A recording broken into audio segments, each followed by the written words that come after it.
Bukod sa ilang beses na hindi pagsipot sa pagdinig ng Senate Blue Ribbon Subcommittee, inirekomenda ng i-cite for contempt si Makati Mayor Junjun Binay at 6 na iba pa. Kaugnay po yan ng investigasyon sa Makati City Hall Building 2 at iba pang proyekto sa lungsod.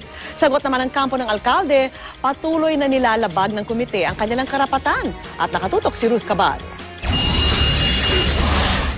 Matagal na nagpahinga ang Senate Blue Ribbon Subcommittee na nag-iimbestiga sa Makati City Hall 2 pero hindi pa man nagre-resume ang pagdinig na nakatakda sa Huwebes, January 22.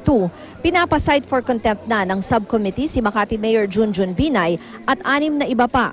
Kasama sina Attorney Eleno Mendoza na incumbent city administrator ng Makati, dating administrator na si Marjorie De Vera at engineer Line de la Peña sa Operations Division. Kasama rin sa pinako-contempt ang ilang iniuugnay sa mga Binay na sina Ebeng Baloloy, Tomas Lopez at Bernadette Portaliano.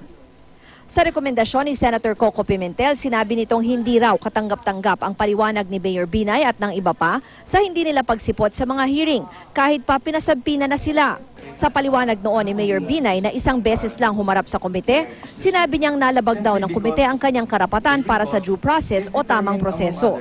Gusto rin ni Mayor Binay at ng iba pang opisyal ng Makati na mabigyan muna sila ng listahan ng mga itatanong sa kanila sa hearing. Pero sabi ni Senator Pimentel, I am not aware of any right of resource person, witness, or even a suspect in a hearing for accountability which will give them the right to ask for advance questions, and if they're not given, they refuse to appear. So this is a very novel idea.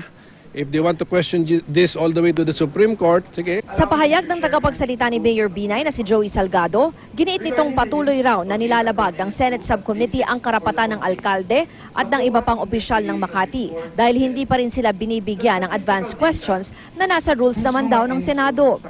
Pagpapakita raw ito na ang hearing ay hindi naman in aid of legislation kundi para magpakalat ng kasinungalingan laban kay Vice President Jejomar Binay. Sa Lunes, nagpatawag na ng meeting si Blue Ribbon Committee Chair TG Ginggona. Kailangan ng boto ng mayorya ng buong komite para maipataw ang contempt kina Binay at sa iba pang opisyal ng Makati. Sa rules ng Senado, pwedeng i-detain hanggang sa pumayag magbigay ng testimonya o magsumite ng mga dokumento ang testigong na contempt. Ruth Cabal, nakatutok, 24 oras.